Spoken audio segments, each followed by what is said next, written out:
Hello again, it's me, your surrogate idiot, Kyle Stevenson. It's been a while since our last episode, and I hope you're hanging in there. I myself was recently diagnosed with a rare form of body asymmetry. To get personal, my left butt cheek is that of a normal man, while the right cheek is, it turns out, effectively hollow.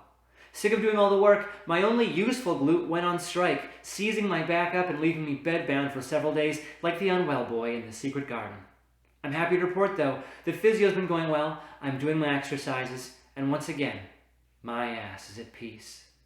Speaking of a poorly assembled mess, the Eglinton Crosstown LRT project is in its 9th year of construction, which, according to the newest timetable, means we only have 2 more years to soak up the congestion in the streets and the decimation of local businesses. So today, a brief history of the Eglinton Crosstown Light Rail Transit Project from a guy who worked 1 summer of construction. This is the least we know.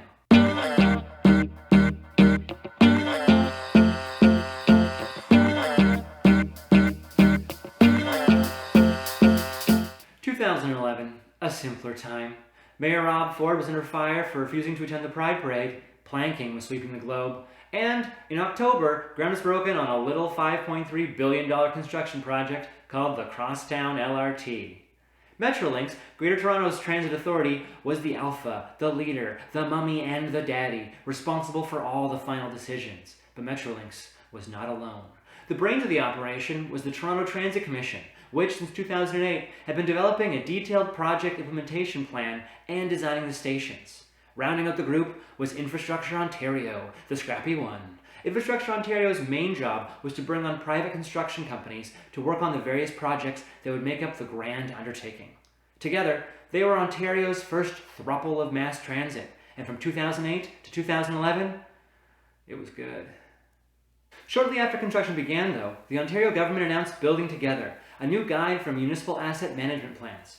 Basically, it was a new rule that said, all provincially funded projects greater than $50 million are subject to consideration for the alternative financing and procurement delivery method. In construction, the delivery method is basically how you're going to get a project done. It establishes the relationship and responsibilities of the owner, the designer, and the builder. Very basically, in the AFP delivery model, the government hires a private company to not only build but also design the entire project, and often to maintain it for decades after it's done.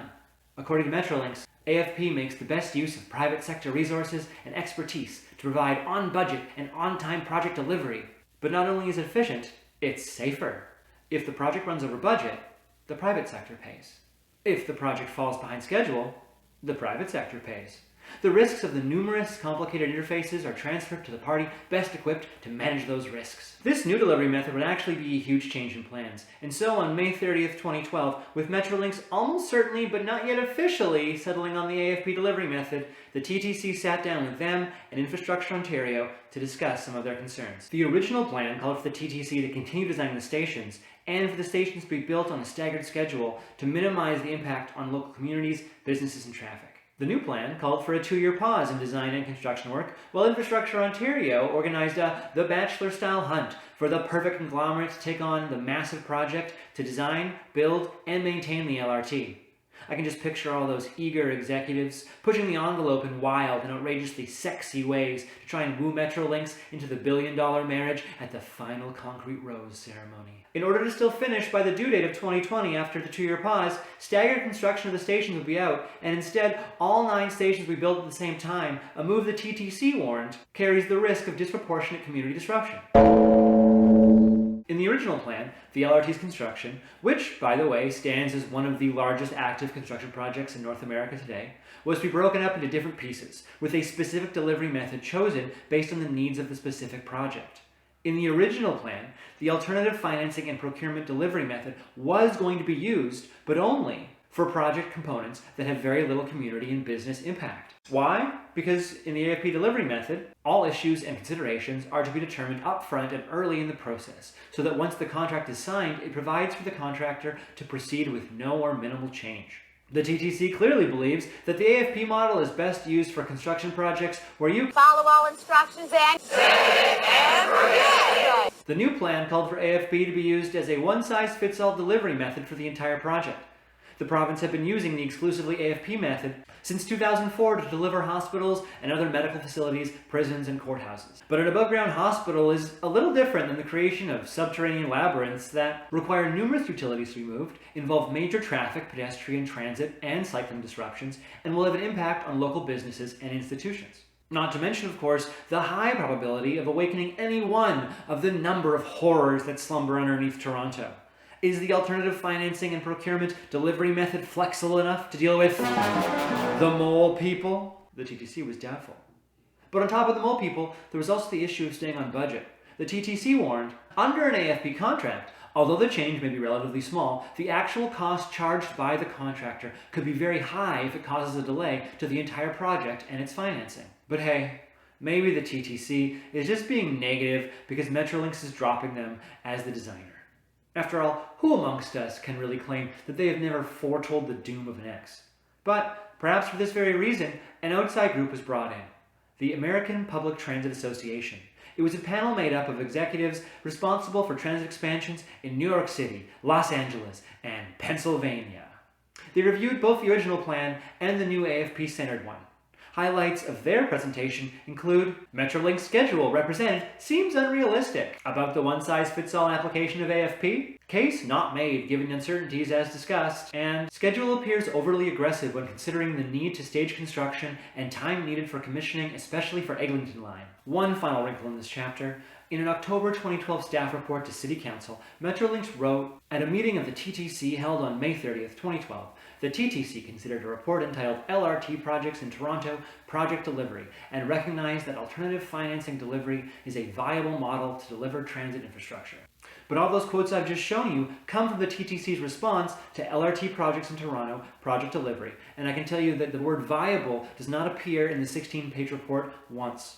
The closest they get is when the TTC says, it recognizes and respects the province of Ontario and Metrolinx's authority as owner and sole funder of the LRT project to make decisions about project delivery. But we all know that telling your friend you can't stop them from getting a drastic haircut after a bad breakup is not the same as telling them, go get that haircut.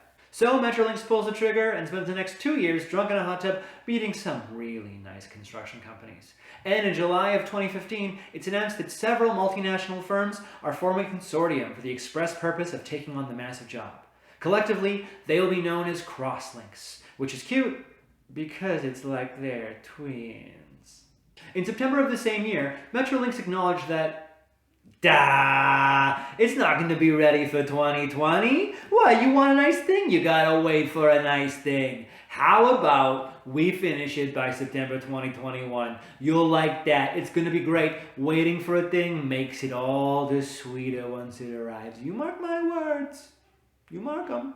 2018, Thailand Soccer Team Cave Rescue, Wakanda Forever, Flossing, and Crosslinx, the party best equipped to manage those risks, files a notice of delay, seeking a 1-year contract extension and compensation for delays it alleges were the fault of Metrolinx. Basically, they're saying they're not going to finish on time, and it's all Metrolinx's fault. Are you f***ing kidding me? The quote on Metrolinx's website should read, if the project falls behind schedule, the private sector pays. For lawyers to sue us and make sure that we pay. And pay they did, forking over $237 million to Crosslinx for a promise that they could in fact meet the September 2021 deadline. The real juice in this story is afterwards, when Auditor General Bonnie Lysyk found that the contract between Metrolinx and Crosslinx was so weak that Metrolinx couldn't hold to account the consortium of private construction companies for looming delays, and that the consortium's claim did not include evidence that Metrolinx was responsible for the delays. Metrolinx, I know you're watching this, and I just want to say, you owe me so much money. You actually owe me so much money, it's crazy. Way too much money for you to look into, okay? Just fork over $175 million and we'll call it even. And, because I'm a friend, as a bonus for no extra cost, I myself, alone, will finish the Eglinton LRT by next Monday.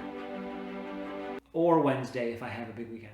December 30th, 2019, Metrolinx announces that the LRT won't be ready until well into 2022.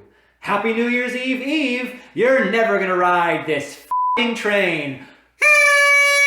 Today, approximately 140 businesses have closed. Anywhere between 500 and 800 people have lost their jobs since construction began. The The provincial government has so far put forward $9.6 million for promotions, parking discounts, window cleaning, and local procurement, under the banner of Experience Eglinton, which feels a little out of touch because people have experienced Eglinton, and that's why they don't come around much anymore. With the announcement of the latest delays, calls have grown for direct support for the businesses most affected, to which Metrolinx has been very clear. There is no pool of money. Now, maybe you think it's crazy for Metrolinx to compensate businesses directly, since the LRT is a project for the public good. Sure, Montreal and Quebec City have already joined several jurisdictions abroad in offering payments for losses due to road construction and other work, and that Montreal specifically introduced what it called the first program of its kind in Canada, with businesses eligible to claim a maximum of $30,000 a year if they can prove they've suffered a significant drop in sales. But it's different for them because, well, they're French. And we all wish we were French, but we're not, and so we have to be responsible. That's why Metrolinx only spends its money responsibly. Like when they balloon their relationship with an unidentified consulting firm, going from one contract worth $44 million to 3 contracts worth $272 million without formally assessing the quality of work being done. Responsible. Or remember the millions of dollars that Metrolinx paid to Crosslinx in 2018? Well, at the time, Metrolinx CEO Phil Verster said not to worry because that money was coming out of a contingency fund that was built into the original project budget, and that about half the fund would be used to pay Crosslinx. So I take about half to mean that there was about $237 million left in the fund. Using the dimensions of a single $5 bill, we can calculate its volume to be 1.011 centimeters squared. There are 1,000 centimeters squared in a liter, so a single $5 bill is 0.001011 liters. It takes 47,400,000 $5 bills to make up $237 million. So, 0.001011 times 47,400,000 gives us 47,921.4 liters of money, baby. The average backyard pool is 40,882 liters, which means, Metrolinx, you do have a pool of money. You're just particular about who gets to swim in it. If you think this sucks, then consider writing to Mayor John Tory, Premier Doug Ford, and Transit Minister Caroline Mulroney, all of whose contact information is listed below this video. I've also written a little script to get you started, but I encourage you to take that and freestyle. If you've been stressed out by the economic uncertainty the past 8 months, consider that the people working on Eglinton have been dealing with that kind of anxiety for the past 8 years. So obviously it's hard to do right now, but if possible, buy from Eglinton. We need to try and build more bridges between the neighborhoods in Toronto. And if building a bridge right now feels like too big of a task, remember, you can always lay down a plank. Ow. And that's the least we know.